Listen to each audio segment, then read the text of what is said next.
Tôt ou tard, nous nous apercevons que nous avons besoin d'une nouvelle délivrance et que des manifestations du moi subsistent encore en nous, sous une forme moins grossière que les précédentes, mais subsistent cependant.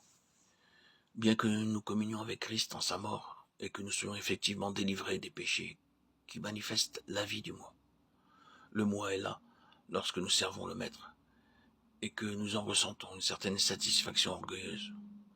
Le moi est là quand nous souffrons et que nous éprouvons à notre endroit une certaine pitié teintée d'admiration. Il est là lorsque nous recherchons l'approbation des hommes.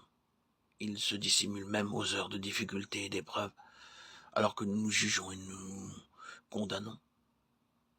Le moi est encore dans cette extrême sensibilité qui souffre au contact avec les autres. Il est là lorsque les jugements humains nous blessent et que nous essayons de nous justifier. Il est là dans ce sentiment de nous-mêmes qui fait de la vie un fardeau. Tout ceci manifeste que le moi, un moi plus subtil que le précédent, mais une forme du moi est restée au centre de notre vie. Il arrive aussi qu'enrôlés au service du Seigneur, nous faisons appel à notre énergie propre, à notre moi, qui sont nos propres ressources, nos propres moyens, sans prendre garde quand tout cela, le moi, occupe une place centrale, la première place. Nous constatons alors que notre labeur reste vain, sans fruit, et la lassitude, le découragement s'empare de nous. Lorsque nos yeux s'ouvrent, nous voyons enfin le néant d'une activité que sa vie n'anime pas. C'est alors que l'Esprit de Dieu nous ramène à la croix et nous y fait trouver une nouvelle délivrance, une délivrance qui, chez plusieurs, a provoqué une transformation radicale de la vie et a eu des répercussions infiniment plus profondes que n'en avait eu l'affranchissement du péché. Le Seigneur met le doigt sur la plaie lorsqu'il nous exhorte à le suivre. Si quelqu'un veut venir après moi, qu'il renonce à lui-même. Ce n'est pas au péché qu'il nous demande de renoncer ici, mais à nous-mêmes, Matthieu 16, 24.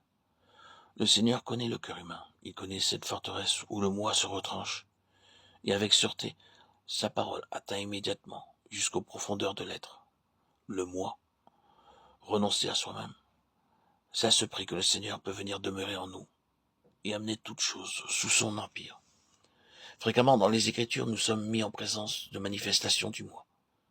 N'est-ce pas ici la grande Babylone que j'ai construite, s'écrie Nebuchadnezzar. Je dirai à mon âme, maintenant repose-toi, Luc 12, 19. Décide l'homme à qui suffisent les biens de ce monde. Je ne suis pas comme le reste des hommes, Luc 18, 11. S'écrit avec le pharisien ceux qui s'imaginent être moralement supérieurs aux autres. Je suis plus saint que toi, Ésaïe 65, 5. Affirme l'homme pénétré de sa propre justice. Je suis riche et n'ai besoin de rien, Apocalypse 3, 17. Déclare ceux qui sont contents d'eux-mêmes. Moi j'appartiens à Y et moi à Z, disent certains chrétiens de nos jours. Comme le faisaient déjà ceux de Corinthe au temps de l'église primitive. Moi je suis disciple de Paul et moi d'Apollos. Et l'apôtre leur reproche d'être encore charnel, 1 Corinthiens 3, 1, 4. C'est leur moi qui provoque les divisions dans l'église de Corinthe. La charte d'affranchissement de Paul, c'est le moi crucifié avec Christ. Cette prédication de la croix suffisait à résoudre toutes les difficultés des chrétiens de l'époque paulinienne. Nous qui sommes morts, tous sont morts. Si vous êtes morts, voilà la constante exhortation de l'apôtre et son constant appel. Voilà la note dominante de sa prédication, celle qui ne cesse de rappeler à ses auditeurs ou à ses lecteurs concernant l'attitude à prendre vis-à-vis du péché ou des éléments du monde dans l'Église.